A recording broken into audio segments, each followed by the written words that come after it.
here at home, Buc Days is going strong this week. The carnival, rodeo, and shops are open tonight, but this morning was for the kids, both the children and the animals. It was Agriculture and Industry Awareness Day at the American Bank Center. Students learned just how deep farm life is woven into our lives.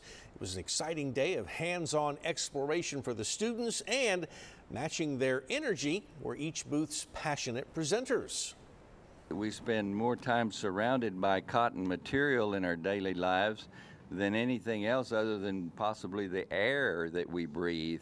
And people don't realize that.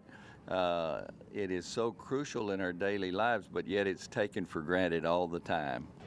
Other presenters included representatives from the agriculture, animal production, and food production industries.